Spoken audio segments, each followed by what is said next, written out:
to Bud Craddock or even the governor too. I'm curious what you thought of some of the two-part question, some of the criticism from graphic designers about the process that didn't involve paying professionals to do this. And I also wanted to ask, it's very similar to the current plate we have. It's obviously an explicit homage.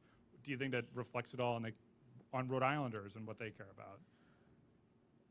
Multi-part question, and number one, I don't think the criticism was well-founded. They could have opted in and submitted designs. We chose not to go through an RFP process to save the state money. We wanted to try to involve the average person in the state, our regular citizens, to be able to have the opportunity rather than just go to a design firm.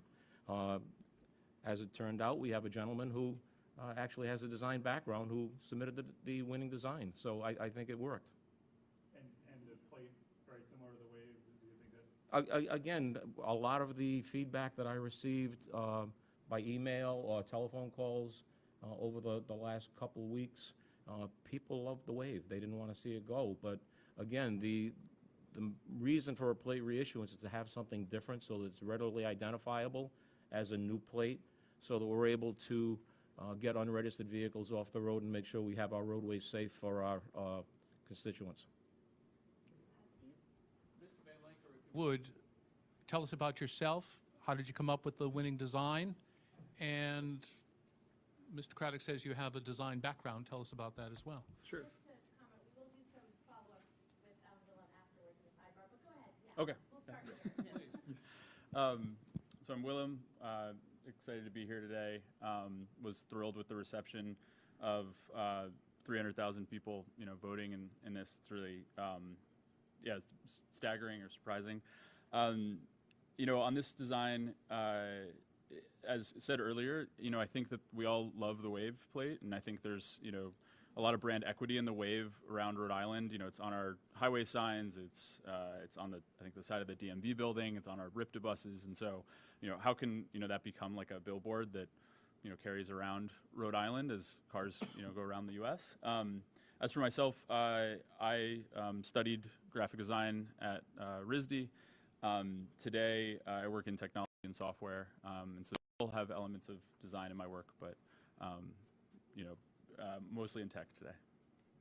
What does having the winning design mean to you? Really, it means a lot. I was born here. Grew up here. Went to school here. Lived all over Rhode Island. I find that the state's given me a ton, and so it's cool to be able to give something back, even if it's in a symbolic way. Governor, non-license plate question. Governor, earlier you said you were looking at potentially either a tax rebate, a gas tax holiday, or some other mechanism to give money back to the people in this time of inflation and high gas prices. What have you concluded, and are you going to do any of those things or anything to Yeah, so do we're, that? I'm sorry, we're still open to the concept. I mentioned before, where there's 3 states that have got involved in it, and the savings that is going to be passed on is very marginal in each one of those states. So I think that we're talking to the General Assembly. Of course, we're open to them. If they decide to move on something, we'll certainly support it. And I think we're looking at the projections of the revenue projections for May to determine whether there's more flexibility and moving ahead right now. And that's, and other than that, I'd be asking the General Assembly and see what they're thinking about this thing in leadership. Governor, you mentioned the transition team at DHS. Where do things stand with a new health director? You have a number of openings. Do you expect to fill any of them? Or, it's a tough political climate with the primaries coming up later this year. And are you having a hard time filling some of these positions? And where does that stand, especially the health director's position? Well, the main thing that we want is make sure that the departments are running smoothly, and right now DHS is running smoothly, and we thank Dr. McDonald for stepping up. We'll start the process for a permanent, replacement there, and during the summer months, and we'll reactivate the team that has been put in place, and we'll add to that team. So, yeah, so we're happy where we are right now. The transition team that's working there on an advisor, as well as Ernie Almonte and Pastor Chris, along with the team that's there, a great deal of progress is being made, and we're going to continue to work on it. Obviously, when Dr. Nicole Alexander Scott left and there was that consulting contract, part that came under criticism for how much she was getting, part of that contract was to work during the transition for March, April, and May. We're now into April, and there isn't a permanent director. Do you still feel like you're getting your money's worth out of that? Yes, we've been in contact with Dr. Alexander Scott. We've tasked her with looking at how we can get grants and support grant strategies in the in that department, including we're finishing off the grant for the health lab right now, which is $80-some-odd million. And so yeah, so finishing up in those areas is going to be very beneficial to the people of the state of Rhode Island. I would expect that in grants and other value to the state that will far exceed what currently the Dr. Alexander Scott is getting paid. How are we doing with the new superintendent for the state police? Are you have candidates? Are you meeting with anybody? Yeah, so we're on a time frame. We're expecting that that we'll meet that. I've had 4 different interviews with people from Rhode Island, and out of that, I know that we'll have a good candidate, and we'll be working with Colonel Manny in terms of the transition, which I believe ends at the end of this month. So we'll work on that. But interviews are going on. Governor, 4 people from the state of Rhode Island. Governor, with as you law know, enforcement the experience. Attorney General has appealed the this Superior Court decision on Mario's Law to the Supreme Court. Is that a decision that you're good with? Yeah, so we realize that the Attorney General has elevated it to the Supreme Court. There's certain things that the governor has authority over and certain things that he don't. So the parole board is the individuals that certainly have that authority. I've never directed the parole board to release any or continue to incarcerate anyone. So I think Those that it's not the parole board, it's the Department of Corrections, and they do answer to you directly. So I just wanted to know if, like, would you? yeah, so it's a parole board decision. Parole board said it wasn't to a research. decision. This is in the court documents.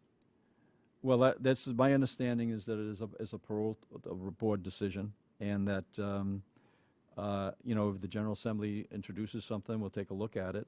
But right now, I think the Attorney General is going to get an answer that he's looking for, and we'll see how that works out. Yeah. Governor, this could be for you, and but you can also step in here. Is there any progress on the bill that would give undocumented immigrants licenses?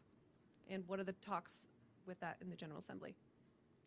Yeah, so I don't know exactly where it is right now. We're on record over the number of years that I believe that that I think it's a good idea. I think it's an economic issue. We know that people are looking for workers, and this is going to help accelerate that. And we know that people who are working are paying taxes in the state. So I've been supportive of that. I'm waiting to see what the final, if there is a bill that's passed, what it actually looks like. We're not sure exactly what we're going to see, but in principle, I've supported that idea, and I'm prepared to sign that legislation if it comes to my desk in a way that makes sense to the state of Rhode Island. And Mr. Craddock, are you in talks with the General Assembly about this bill? Obviously, We've had some conversations, expressed some concerns on the best way to implement it from an operational standpoint. One of their concerns was to make sure that we did not negatively impact any of the Real ID credentials that we've issued. Real ID law does allow credentials for undocumented individuals, so we're making sure that when things get passed through the legislature, we work with them so that we've protected the individuals that already have Real IDs, and we don't endanger our certification through Department of Homeland Security. Just one more, Governor. There's a couple of ongoing investigations into your administration right now, including one, as I understand, into involvement of Mr. Craddock. What's your message to the people of Rhode Island who are seeing this news come out, particularly the FBI's or the federal officials' involvement in ILO investigation? What do you think? Yeah, so I know that it certainly is a topic that is of discussion, and my message to the people of the state of Rhode Island is to remind them that it was a state of emergency.